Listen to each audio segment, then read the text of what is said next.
हाथरस कांड के बाद फर्जी बाबाओं की लिस्ट को लेकर काफी चर्चा चल रही है। इसी पर हमारे साथ बात करने के लिए अखाड़ा परिषद के अध्यक्ष श्रीमंत रविंद्रपुरी जी आए, उनसे बात करते हैं। महाराज जी, एक चर्चा चल रही है कि फर्जी बाबाओं की लिस्ट है जो जल्दी सामने आएगी, क्या कुछ वह लिस्ट है और कितनी जरूरी है वह लिस्ट? बहुत बहुत आशीर्वाद, साधुवाद आप सबको। अभी 18 इसी महीने में 18 जुलाई को हमारी प्रयागराज में मीटिंग बुलाई गई है। उसी मीटिंग में यह निर्णय लिया जाएगा कि हमारे कितने फर्जी बाबा हैं। तो अब ये कोई छोटा विषय नहीं है, बहुत बड़ा विषय है, क्योंकि पूरे भारत की लिस्ट बनेगी, कहीं एक जगह की नहीं बनेगी, हरिद्वार की नहीं है, प्रयागराज की नहीं है। भारत में जितने भी साधु जो फर्जी है, जो फर्जी रूप से जो है सनातन के विरुद्ध में बातें कर रहे हैं, उनकी एक लिस्ट बनाई जाएगी और उस लिस्ट के अनुसार वो लिस्ट जो है हम जो है शासन प्रशासन में देंगे और हमारा ये कहना होगा कि इनको वहां पे जगह की वो जो भूमि मिलती है उसकी अलॉटमेंट न हो।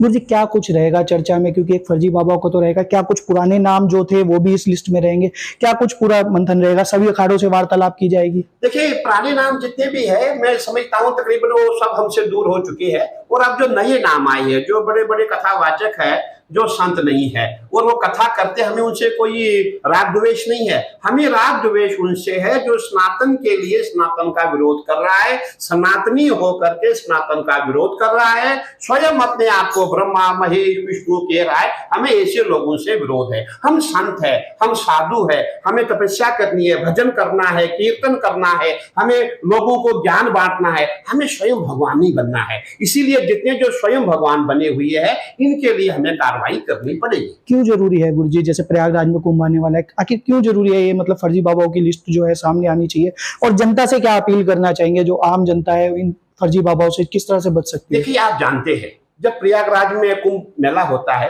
जब कुंभ पर्व होता है, उस समय वहां जितने भी पूरे हिंदुस्तान के नहीं पूरे विश्व के संत जो है प्रयागराज में आते हैं। बहुत बड़ा मेला होता है और उन संतों के साथ जब फर्जी संत हमारे वहां होंगे, उनके खिलाफ कोई ऐसा आपस में भिड़त न हो, आपस में वाद विवाद न हो, इस स्थिति को देखते हुए उनको वहां जो भूमि है, भूमि का अलॉटमेंट नहीं हो, हमने ये मांग रखी हुई है। आम जनता से क्या अपील करना चाहेंगे गुरुजी इन संतों को लेकर? किस तरह से आम जनता से हमारी अपील है, प्रयागराज कुंभ मेला आ रहा है, सभी आप आइए, स्नान कीजिए, जो भी आपको कष्ट दुख जो भी आपको है वो सब पुण्य में बदल जाएगा। सभी आइए, स्नान कीजिए और जो हमारी सनातन परंपरा है उसको आप फॉलो कीजिए। आप ऐसे लोगों के पास मत जाएं जो स्वयं अपने आप को भगवान कहते हैं, स्वयं अपने आप को ईश्वर मानते हैं। हम तो इंसान है, आदमी ईश्वर नहीं होता, व्यक्ति ईश्वर नहीं होता, ईश्वर तो ईश्वर है। इसीलिए हमें जो है ईश्वर के लिए ज्ञान चाहिए, तपस्या चाहिए, तप चाहिए, तपोबल होना चाहिए। इसीलिए हमारा सबसे यही विनती है कि आप सभी जो है प्रयागराज में आए, स्नान कीजिए, डुबकी लगाइए, आपका भाग्य बदल जाए।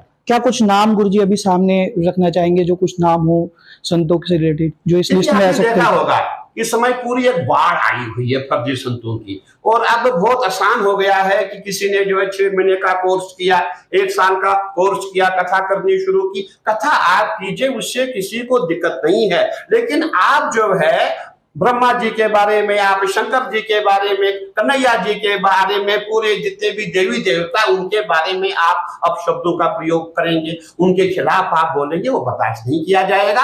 आप सनातनी है, आप सनातन की जो मर्यादा है उसका पालन कीजिए, आप जो है उससे दूर मत हो जाइए। अगर आप सनातनी है, आप भगवान को माने तब कीजिए, भजन कीजिए, लेकिन आप स्वयं भगवान मत बनिए, हमारा ये कहना है। तो ये थे हमारे साथ अखाड़ा परिषद के अध्यक्ष श्रीमंत रविंद्रपुरी, जिन्होंने बताया कि 18 तारीख को प्रयागराज में होने वाली बैठक में फर्जी बाबाओं की जो लिस्ट है वो प्रशासन के सामने रखी जाएगी। सुमेश खत्री, हरिद्वार। श्रेष्ठ उत्तराखंड पर खबरों से जुड़े रहने के लिए चैनल को सब्सक्राइब और लाइक करें, बेल आइकन दबाएं और देखते रहें श्रेष्ठ उत्तराखंड।